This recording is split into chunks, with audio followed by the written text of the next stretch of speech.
Welcome to Gayu lifestyle vlogs. இப்போ என்ன பண்ண போகிறோன்னா, சப்பாத்தியும் அதுக்கு ஒரு சைட் டிஷ் ரெடி பண்ண போகிறேன். தேவையான அளவு கோதுமை மாவு எடுத்துக்கிட்டேன், கொஞ்சமாக உப்பு போட்டுக்கிட்டேன், கொஞ்சம் கொஞ்சமாக தண்ணி ஆட் பண்ணி மாவை நல்லா பிசைஞ்சு எடுத்துக்கிறேன். இப்போ லாஸ்ட்டாக கொஞ்சோண்டு ஆயில் ஊற்றி அதையும் நல்லா மாவை நல்லா பிசைஞ்சு எடுத்துக்கிறேன். இப்போ மாவு நல்லா பிசைஞ்சிட்டேன். கொஞ்ச நேரம் மாவு ஊற வச்சுருவோம். மாவு ஊறட்டும். மாவு ஒரு 10 மினிட்ஸ் ஊறிடுச்சு. அதுக்கப்புறம் குட்டி குட்டியாக நம்ம மாவு எடுத்து திரட்டி சப்பாத்தி போட்டுக்கலாம். சப்பாத்தி போட்டாச்சு. நெக்ஸ்ட்டு இப்போ கடாய் சூடு பண்ணிக்கலாம். கடாய் ஹீட் ஆகிடுச்சு. இப்போ ஒரு 4 டேபிள் ஸ்பூன் ஆயில் விட்டுக்கிறேன். ஒரு வெங்காயம் 2 தக்காளி எடுத்துக்கிட்டேன்.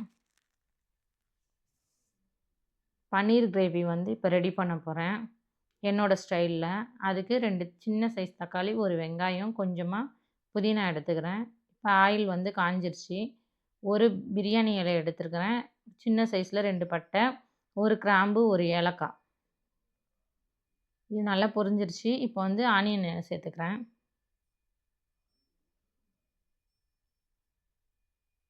ஆனியன் கொஞ்சம் வதங்கட்டும்.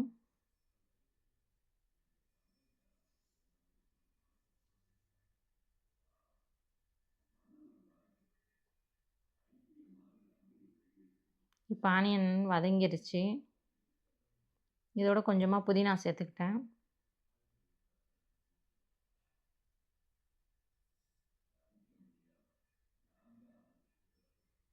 கொஞ்சமாக இஞ்சி பூண்டு பேஸ்ட்டும் சேர்த்துக்கிட்டேன்.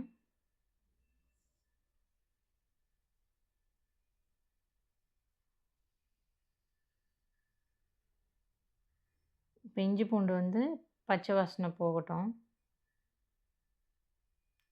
இஞ்சி பூண்டு பச்சை வாசனை போயிடுச்சு. தக்காளி ஆட் பண்ணிக்கிறேன்.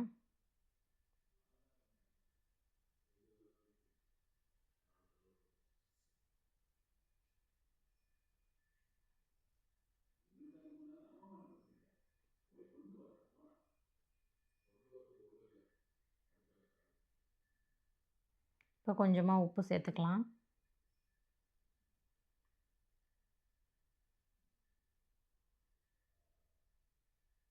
ஒரு 1/4 ஸ்பூன் கரம் மசாலா சேர்த்துக்கிறேன். இது குழம்பு மிளகாய் பொடி இப்போ 1½ ஸ்பூன் ஆட் பண்ணிட்டேன் குழம்பு மிளகாய் பொடி. நெக்ஸ்ட்டு இதிலே வீட்டில் பண்ண பன்னீர் இருக்குது. அதை கொஞ்சமாக உதுத்தி இதோட போட்டுட்டு கொஞ்சமாக தண்ணி ஆட் பண்ணிக்கிட்டேன்.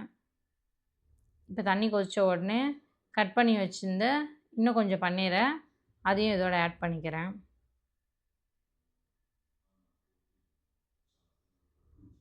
கிரேவி கொஞ்சம் நல்லா கொதிக்கட்டும்.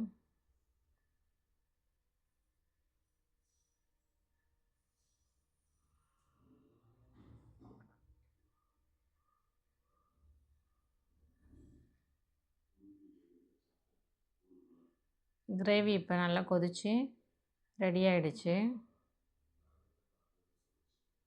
இப்போ லாஸ்ட்டாக என்ன பண்ண போகிறோன்னா, இறக்கும் போது கொஞ்சமாக ஃப்ரெஷ் க்ரீம் இருந்தால் ஆட் பண்ணிக்கோங்க. இது ஆப்ஷனல் தான். நான் கொஞ்சமாக ஃப்ரெஷ் க்ரீம் ஆட் பண்ணிக்கிட்டேன். அப்படி இல்லைன்னா ஒரு 4 முந்திரி பருப்பு ஊற வச்சு அதை மிக்சியில் நல்லா அரைச்சி லாஸ்ட்டாக அதை ஊற்றி இறக்கிடுங்க. இப்போ பன்னீர் கிரேவியும் ரெடி ஆகிடுச்சு.